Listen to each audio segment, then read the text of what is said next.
like love, love, love, and music. La la la, love, love, love, love, love, love, and music.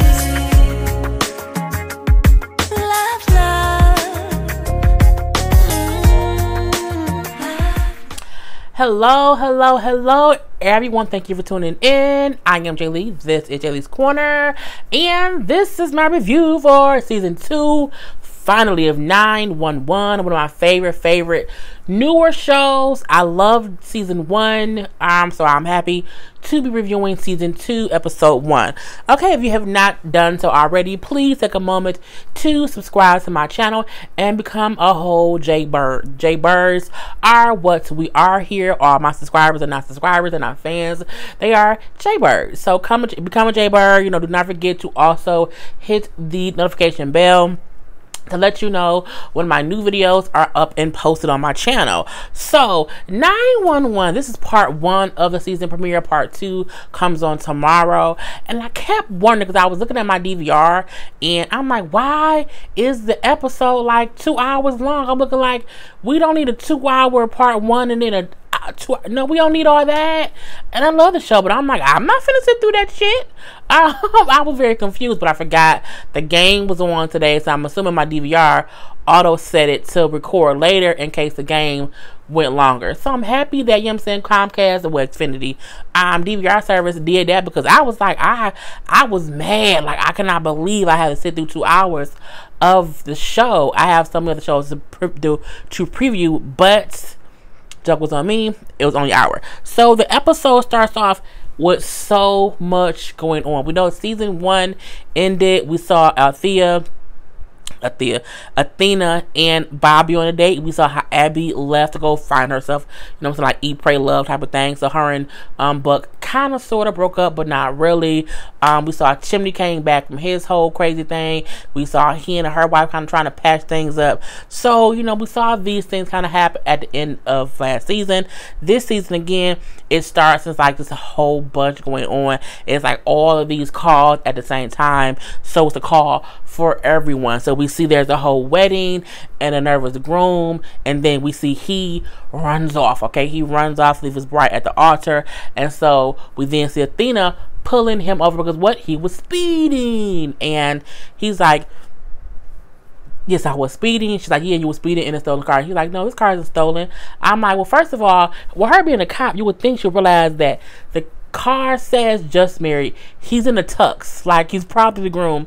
Is it really stolen? But because it's reported stolen, she's just doing what she has to do. Then we see the bride pull up, and Athena realizes something isn't right, and she's like, oh, so you're who reported the car stolen? She's like, yeah. And so what? So Athena has to arrest them both. Okay, so we then see, meanwhile, fire and rescue had their hands completely full because it was some kind of explosion underground where knocked all the potholes up, and that means some construction workers' arm get blown off. We see there's a restaurant who had a whole pressure cooker cooking, and the pressure cooker blew up in the restaurant, so all of these people are have all these injuries. And then because of it was someone else who was driving on the highway, kind of looked road rage coming from me, it's kind of crazy, road raging, and he was a tour bus driver, and he messing with somebody who was like cutting him off or whatever, and then he ends up careening down into a building, and now it was just so much going on. So we see firefighters helping things out, we see the paramedics. It was just so much going on.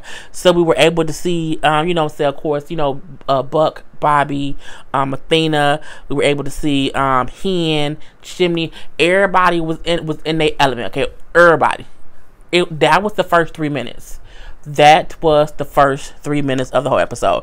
We then see the whole date that Athena and Bobby went on, which we see is a couple months ago. It went somewhere because now they up here sneaking kisses behind a little fire truck. I'm like, y'all kissing and hot and heavy kissing. Not a little peck, like some hot and heavy, we having sex kiss. I'm like, okay, Athena, get your groove back, girl, get your groove back. So at the firehouse, we see how they're all kind of vying for a calendar. It's like a fireman calendar. They get their own month, but they're only going to pick one person from each firehouse. So they're trying to see who from their firehouse will win. Of course, Buck, like, I'm the youngest, I look better than everybody else, and I'm saying I'm a shoe in for it. Chim, like, I'm saying, well, I'm up for it too. You know what I'm saying? I'm that deal. We see even Bobby, like, you know what I'm saying? Well, I'm an older man, so people like people in their 50s. I'm like, okay. And then Chimmy like, well, who was that guy? Like, no homo, he's cute. And then he ain't like, well, damn, I like women. Well, you know, that ain't no lie. You lying? No, I'm not. And it's a newbie named Eddie, a new recruit named Eddie, who's now there. And you know what I'm saying, he ain't like, he is sexy, and he was a little cute, little something. But of course, Buck don't look happy. I think Buck is used to being the cute, young, sexy one, and he has a whole run for his money. And so from the beginning, he don't like him at all. So we see their next call. Okay, the next call, and we know from this that Abby is, of course, down on this season, played by Connie Britton. So we don't have anyone talking through the show, saying stuff or whatever. So we see the next call is a tire shop owner guy or whatever who was at the office, at the tire shop or whatever, walking around, the floor a little slippery. He fell, bruh. He fell onto an air compressor, and the air compressor came on in his butt. Like, he fell on it, and it anally probed him, basically, and it blew him up. So as he's falling, his body is going, like, I'm like, the air blowing him up from the booty hole. The booty hole. I'm like, bruh, what is going on here? I don't know what's going on. What the fuck is going on?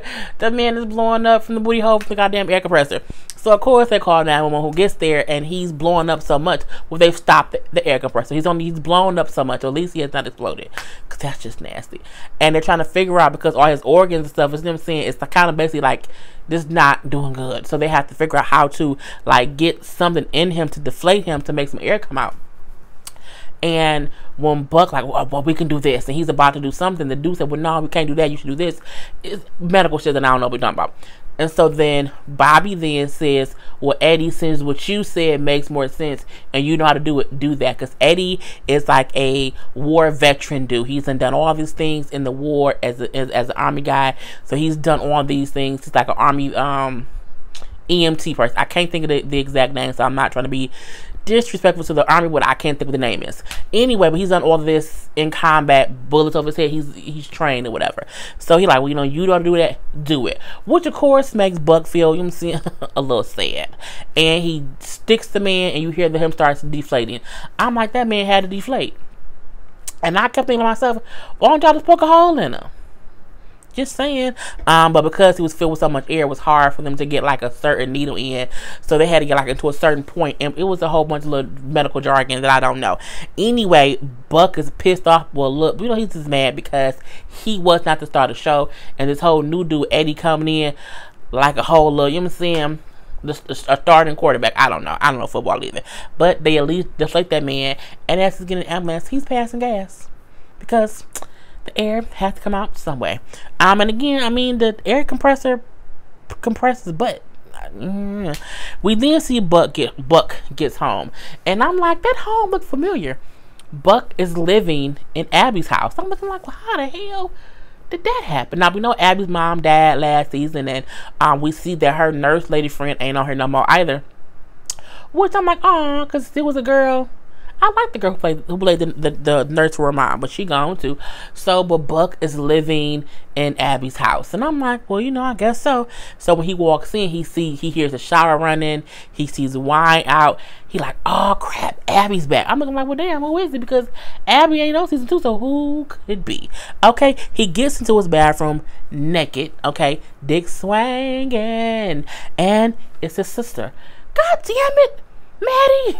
It's his sister, Maddie, who was played by Jennifer Love Hewitt, who as we know, is going to be the new Abby-like character for the job, at least. So Maddie is his sister. He has not heard from her in 3 years. Like, I haven't heard from you in 3 years. Like, I've sent mail and this and like, how did you even find me? Oh, well, I came, I found the letters you sent me, I went there and did that or whatever, and I kind of basically, she followed some breadcrumbs. He's like, oh, so you did get my letters, but you did not respond to me. She's like, no, and she's being real secretive, but you know what I'm saying, we ain't gonna talk about that right now. So he like, it seems like you laying low more than, you know what I'm saying, trying to hang out. She's like, well, no, you know what I'm saying, I'm just here to visit or whatever, and I'm gonna be leaving in a couple days. And she's like, well, this is a great place. She's like, well, yeah, I'm keeping it. It's my girlfriend's place. She's going away for a couple months, and she should be back though. And you know what I'm saying, so I'm just watching it while she's gone. And I'm like, you say so. So you know what I'm saying, he's like, well, you can stay here until you know, while you're here for a couple days. Cool. Now we see Athena and Bobby hanging out inside, okay, hanging out at his apartment, and they're watching Claws. I'm like, look at them cross promoting another black show. Not that this not the Edith show is a black show. What I meant to say, look at them speaking up another black actor, because not only did they comment on Claws, when you heard Athena talking about how great Niecy Nash was. I thought that was a really, really good, you know, nod to them in that show. I do love Claws. Even though I never did the Claws season finale, because I watched it and I didn't like it that much. I liked it, but I wanted more. Anyway, but I will be reviewing season 3. Excuse me. So they sitting around watching television. He like, you know, well, how about we like go out, you know, on a date somewhere? And she's like, no, just go out in the world. And she's like, no, you know, we in the world every day. We see what goes on in the world every day. I want us to be able to keep us here as long as possible. Keep the outside world outside. Like, let's just being here, you know what I'm saying, no pressure, just us. And when she said no pressure, he looked like, I heard that, but I'm going to ignore that or whatever. But you know what I'm saying, he looked like okay, but not okay. But you know what I'm saying, thinks about it. So later on, he tries to surprise her with the whole date to go out. And she has all these reasons why they can. Oh no, I'm tired. I'm not dressed. You know what I'm saying? I need you to give me time to get ready. He's like, well, I've done that before, and even then it does not work out. You always figure out a reason for us to stay inside and eat takeout. I want to like go out and enjoy ourselves. I'm saying, like, what's going on? He like, you know, are you trying to hide us? You know, we've been dating for 4 months. And she's like, look, it's just it's complicated. You know, it's just complicated. Even though it's complicated. So you know, she then brings up how I'm the first person in my family to get a divorce. Like, I'm the first failure in my family. So we know her and Michael got a divorce because he's gay. Her husband was gay. So they got a divorce. And, you know, for her, she's like, you know, you getting back out here dating and stuff, it's redemption. You know, you had the whole thing where your family died and, you know, you were in a whole little thing, you're sadness or whatever because you blamed yourself. So this is a redemption thing for you. But for me, it's not that. You know what I'm saying? He's like, it is redemption for you. You know, you are finding love again after divorce. Like, you know, what's going on with you? You know what I'm saying? Like, are you ashamed of me? Like, is that the issue? And she's like, you know, yes, of course. You know, I'm ashamed of you. I'm ashamed of us. I'm ashamed of me. You know what I'm saying? I'm ashamed to be happy again. And he looking like, well, God damn it. I did not expect her to say yes. And she said yes in many ways. Okay, in many, many ways.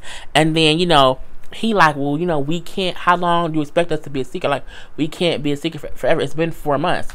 She then says, you held on to the secret away from your family for years. So you should be able to understand, and you should be able to hold on to this secret too. You know what I'm saying? Don't you get it? And then I'm like, oh, why did she go there? Why did she go there? And then he said, you know what? I do. I get it. But you can leave now. And she's like, oh, really? Athena, you can't. That man was hurting, and that was not a good. Oh, I'm like, why did she say that? Why, girl? Why did you do it? So she leaves, and of course, he like, you know what I'm saying, he for the bullshit. The funny part about it was on season 1 when they went on a date, I was like, I don't see them together. Yeah. But they're both of a certain age. I was happy because remember before when they kind of show Abby and Bobby talking, I'm like, oh, I'm gonna need for Buck girlfriend not to fall for his boss. Can't have that. So I am happy that it had that part play out. And now this season, seeing him all together, seeing Bobby and Athena, I'm like, okay, Athena, it makes sense. It makes sense to me. Anyway, we then see Buck, Eddie, and Chimney at the gym. working out. And basically Buck has been an asshole. You know what I'm saying? We see Chimney and Eddie talking about the whole calendar situation, and you know, they show how Buck is trying to take pictures of his body because they have to submit a photo. And then Eddie said, like, well, you know, the lighting here isn't good, you know, for pictures. Like, you need to get into some kind of, like, whatever. And then he, like, I'm just telling you, and say, I have these pictures that I took, that I submitted that are really, really great. And so when he sees the pictures, Buck then says, we can't have professional pictures. You know what I'm saying? We can't do that. That's not fair. He's like, my niece is 12. She took these. Like, she just knows how to work an iPhone. And then Jimmy like, well, can't you take my photos too? And of course, it just makes Buck like not like him even more. And he like, you know, whatever. He's like, look, what is your problem with me? Like, why do you have an issue with me? Like, what's going on? I'm saying we should be. I just don't get it. Like, you know what? You came in too comfortable. You came in as too comfortable. You know, you should come in. You know, there should be a getting to know you period, and you should respect your elders. Jimmy said, "You're not his elder." Because remember, Buck is like 2. He's like 2 years old or whatever, and I'm like, he's not your elder. And so Eddie like, I know you're going through a lot. He's like, what does that mean? Well, I know your girlfriend like broke up with you, whatever. That's not true. We did not break up. We did not break up. And like, yes, she did. And so he's like, look, I'm sorry that you're sad. You know, I'm sorry that you're going through your thing. Like, I just don't want you to, you know what I'm saying? I don't want you to be hurt. You know what I'm saying? I'm just sorry. And he kind of just walks away. I'm like, aw, Eddie. And so Buck realized Buck tripping. He's full-fledged tripping. I mean, he cute. So you can get over real quick. But I'm not. You need to get over it. Like, someone needs to talk to him. We then see the next call that they get. So a guy called because he was cleaning a grenade. And the grenade went off in his hand. And I'm like, what? Like, oh my God. And the scenes that they have in these shows. I remember season 1. The first call they got was a baby. A newborn baby was stuck in a drain pipe. And they showed them get the baby safely out the drain pipe. I'm like, crazy. So this particular episode, when they get to the guy's house, his hand is like kind of stuck to his leg because the grenade went off. And he's like, I did not know it was a live grenade. It's a special kind of grenade. Like, I clean old, you know, vet stuff because I'm a collector or whatever. I was cleaning it, and I guess some kind of way it just went off. And it was not a typical grenade where like you put a pin. It was some other kind of grenade. So they have to get him to the hospital. So Bobby say, well, Buck, you ride in there with him. Y'all play nice now. Telling him to play nice with Eddie. And in the rig on the way to the hospital, Buck is still like, you know what I'm saying, trying to have a whole pissing contest or whatever. And it like, what are we measuring now? Like, our dick sizes, like, what's going on here? Like, you know what I'm saying? 10 to the patient. Like, matter of fact, his leg is bleeding a lot. Like, put some stuff on it. So, like, gauze or whatever. So when he put gauze on it, the guy's hand moves, and when Eddie looks, he's like, wait, no one move. I'm like, what the fuck is going on here? He's like, what kind of grenade was it? Come to find out, it wasn't like a regular grenade. It's something with what's in his leg is still the grenade, and the further away it gets from like the detonator is when it explodes. And so I'm like, Jesus Christ, pull the truck over. They pull over. He's like, yeah, I guess the fact that it was from his hand to his leg, that meant it did not go off. When he moved his hand away and it started like beeping, he made him put it back down. So it's a whole bomb in this man's leg on the EMS truck. Okay, I'm like, bruh, let me go home. I don't want to blow up. So the bomb squad said, we need to call the military. We can't handle this. They're like, but you the bomb squad. Like, how can you not handle it? It's basically a bomb. He's like, no, it's like, it's completely different. Like, we're not trained to handle this. But guess who is? Good old Eddie. So Eddie said, like, well, I haven't done exactly this, but I know how the grenade thing works, so I can surgically remove it, you know what I'm saying, and get it somewhere safely. I have done it before, but I can try it. Cool. Okay, whatever. So, you know, thank God Eddie was there. So, Buck then says, I'm coming with you.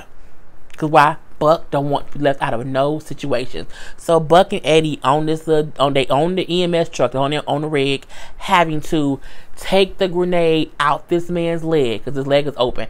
Take the grenade out the man's leg and put it in a safety box. I'm like, bitch, I was nervous. I'm like, come on now, Buck. Come on now, Eddie. Don't mess it up. Don't blow this man's leg off. Just don't do it. And I also got one. I'm like, is Eddie lying to make Buck feel like, oh, you know what I'm saying? Things can get really, really, really serious. And, we have to be prepared for this. But no, it was dead ass serious. So they get it out. And when he's taking it out, Buck is looking like, you did that, bruh. Like, you did that. So Buck is real hype or whatever. They get out the man's leg, get the man out the EMS truck. Okay, we can call bomb squad now. Okay, we can call bomb squad. Get it cleared away. And then Buck was like, that was crazy. Like, you really did that. Okay, cool. And now they friends. You know what I'm saying? Buck has a little respect for him about what went on or whatever. And now they cool together. And then you see the EMS truck blow up. Why? Because it was a real ass bomb in that man's leg, and at this point in time, they have gotten the bomb far enough away from the man's hand, and it sets off and it blows up. I'm like, Jesus Christ. We then see Chimney and Hen talking. Chimney is saying how he wants to be in the calendar because he, as a young Asian boy, he did not see himself as a firefighter. It's like, when you think about it, you don't see us around a lot. You will see us as a he said we'll be like an evil drug lord. I'm like an evil drug lord. We'll be like the owner of a dry cleaner. Like, you don't see us in many other things. Like, you don't see us with other occupations. So I want to do this because that way an Asian kid can see I can also be a hero. I can be a firefighter. But he realizes, compared to Buck, compared to Eddie and some of the other people there, he don't stand a chance. He like, you know what? I'm just not gonna submit myself. And now he's a little sad. And he like, oh, damn it, man. Damn it. So we then see the next call. Okay. It's already 3 a.m. We see the next call and 3 idiots. Okay. 2 idiots plus 1 idiot is what I would say. 2 idiots convinced the 3rd idiot to let them put a bag over his head, and he has to stick his head in a microwave that they're going to fill with cement. They then put a plastic tube through the bag into his mouth so that he can breathe, not realizing you do know that when concrete hardens, it closes around areas. I'm like, this is the stupidest shit ever. I just all for a YouTube video. I'm like, Lord, I'm on YouTube. Just idiots. So I'm like, first of all, if you put a bag over someone's head, they'll suffocate. Okay, let's just say that. So of course they call 911 when they realize his head. I'm like, what did they think would happen? Like, how did they think he would get out? Let me know. If you put someone's head in a microwave and then you fill it with cement that surrounds their head, how do you think they would get out? I'm just wondering. Like, cement isn't crazy glue where if it's around a bag, you can possibly pull the bag off. The bag will probably still stuck to their face, but it's cement. It's cement. You freaking idiots. Anyway, at this point in time, of course, they have to call 911 because his head is stuck. He can't breathe because the cement has hardened, and so the little plastic tube that they assume wouldn't harden to, he can't breathe. Okay, and so when 911 get there, it was a Buck, Eddie, Hen, Jimmy, all of them. The dude panicking, so he's walking around with a microwave on his head, and he's panicking. No, microwave, no. And then he falls in the pool. The man with a microwave filled with cement falls in the pool, and then Buck and Eddie has to pull him out because the cement is heavy. Okay, and so now they have to get him out sooner because the water tube has the tube is filled with water, so he can't breathe. He has about 30 good seconds to get him out. So they have to take the screws off the microwave to get the microwave off, and then take a sledgehammer and a pickaxe and hammer it off his head. He lives. He lives. And the dudes is still, oh my God, dude, we have to record it. Coming live. Da, da, da, keep it. Bobby like, give me this shit and throw the whole phone in the water because you're dumb. Okay, you're dumb. That was stupid. Well, no, because before he was gonna die, we were sad then, but he's gonna live now. You fucking idiots. Stupid. Don't do stupid shit for YouTube. Just don't do it. We see Athena and Michael, her ex-husband, having a conversation. And, you know what I'm saying, she's like, it's kind of weird talking to you about things or whatever. I don't know, like, the rules and what we can talk about. And he's like, well, you know, after what I told you, nothing can be hard to discuss. Because, again, her husband came and told her, I'm gay. I've always been gay. So that whole thing happened last season. They're in a great place now. They are divorced. He's happy. The kids are happy. You know, it's a happy little family. That's a different kind of family now because I think Daddy got a whole boyfriend. Anyway, she brings up how I felt like our divorce was a failure. And, you know what I'm saying, I'm dating someone else from the firehouse. And I was kind of keeping it quiet. Mainly because I don't want to be embarrassed. You know, I don't want to get hurt or whatever. He's like, oh, okay. You know what I'm saying? You like him. You like him and you don't want to be hurt. And you know what I'm saying? And you know, so you're trapped, right? She's like, yeah, I just don't know what to do. And you know what I'm saying? Again, I just don't want to get embarrassed by something not working out. And he basically said, like, you know, look, you know what I'm saying? I was trapped in fear. I was trapped in fear. And the fear trapped me in the closet for all those years. So I was gay for all those years. And I was scared and feared and whatever. Trapped in a whole closet. He says, and not only that, the embarrassment of me feeling that prevented me from telling you every day until the day I, you know what I'm saying, I broke free and I lived in my truth. You know what I'm saying? I let things happen. And he's like, and look at us now. We're still a family. And they are. And her issue before last season was always, if I let my gay husband divorce me, we won't be family anymore. And he told her then, like, we will always be family. And it seems that holds true because, you know what I'm saying, she's sitting there talking to her ex-husband about what's going on. And he's giving her great advice. He tells her, you know what I'm saying, if things don't work out with you and him, you'll move on. You'll be fine. However, if he makes you happy, then be happy because you deserve to be happy. I'm like, that's wonderful. Okay, go ahead, Michael. So at the firehouse, we see some kind of way Chimney has won the contest to be in the calendar, and he's Mr. April. And then he's going like, how the hell did I win that? Because remember, he did not submit any photos. So he's looking at him like, what the hell did she do? So he asked, like, what did you do? Like, what photo? I deleted all the photos I had. Like, how did you submit? Like, how did you find the old photos and submit them? She's like, I didn't use any of the ones that you took. She's like, remember, like, last year it was a scene where you was carrying some girl from, like, a fire or whatever, and the paparazzi took your photo, and it was, like, in the paper. So I sent in that photo. I sent in a photo of you being a hero because you are a hero, and that's why they picked you. It had nothing to do with how your body looked. It was you being a firefighter, and that's what the calendar should be for. And that's a great idea. Like, don't get a calendar like a beefcake one. Get real photos of real firefighters doing real things. Like, you know, I think that's a great idea. So they're all happy-go-lucky for that. We then see Athena come in, and Bobby's like, hey Bobby. And she says sorry. You know, she apologizes to Bobby, and then she kisses him in front of everyone. And Buck and Chimney are surprised. Hen isn't. Hen say, I knew it all along. They're like, what? How did you know? She says, well, for one, y'all were happy at the same time, but then y'all were mad at the same time. Y'all mood just kind of, you know what I'm saying, fluctuated, and then I kind of saw little stuff and whatnot. So I just knew it. I didn't say nothing. You know what I'm saying? I'm like, okay, Hen is smart. So it was great. We see Maddie, who is at the house, and her phone rings, and she assumes it's her old boss, and she answers it, and it's actually her crazy ass ex. Now I don't know if it's her ex-husband or ex-boyfriend, but it's her ex-dude. Okay, and he's crazy. Where are you?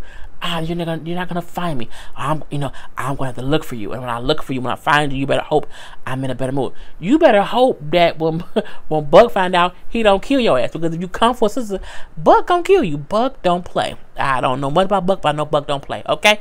And so Buck comes home and he's asking Maddie, what's wrong? You're leaving, you look sad, like you're running from something. What's going on? I'm not gonna involve my baby brother. He's like, look, I'm gonna always be in between you and anything trying to hurt you. So what the fuck is going on? And she tells him the truth. My ex, you were right. Mommy and daddy were right. The thing that y'all saw was really happening, you know what I'm saying? And you know what I'm saying? He was beating me. You know what I'm saying? And, people, I didn't leave until now. You know what I'm saying? It was kind of hard for me, and I can't believe it. I see people all the time come to the hospital, and I was wondering, if you're being abused, how do you not leave? And then I was one not leaving until I left. And then he like, well, just stay here with me. And if he comes here, I'll beat his ass, basically. She says, no, he doesn't know where you work. He doesn't know where you are. She's like, that's the good thing about, you know what I'm saying, having someone who doesn't really know you. They don't really look at anything. So he doesn't really know where I am. But I'm happy about that. Like, this is the one place I came because it was safe. And so he said, well, okay, I can help you here. I can get you a job at, the hospital. She's like, no, I can't. I want to help you. I really, really, really want to keep helping people. But I can't keep looking over my shoulder to see if he might one day walk in the door of the hospital. He's like, so you want to still help people, but you don't want people to see you. I have the perfect job. And what job is that? 911. How can I help you? As a 911 operator. So again, we know that the role of Abby's character had to be filled. So his sister is the new main 911 operator. So it's her way to be able to help people, but no one sees her. So he can't like walk into her job and just like see her like, hey, you on fries today? I'm gonna beat you up. Can't do that because she's in the whole 911 center. He also probably can't find her. He would have to be in that city and call 911 and happen to get her line and then recognize her voice. It would be a lot. Okay, it'll be a whole lot. Anyway, so that's a great thing. She's the new Abby. We then see the end of this episode. Athena's driving on the road. Listen to Rocksteady, baby. Athena. Let's what is Aretha Franklin, Rocksteady. And I love the song Rocksteady playing at that point in time. Because as she's driving, everything starts to shake. It's a whole earthquake. Okay. It happened. Anyway, that is my review for 911, which is a new show. It's on Fox. I hope you guys all enjoyed. Thank you, Jay Bird, for watching. Until next time, I am Jay Lee. This is Jay Lee's Corner. I have one more review to do, so I might be in bed by 4. Fingers crossed. No, fingers crossed. Anyway, I'm done, y'all. Peace. It's like love.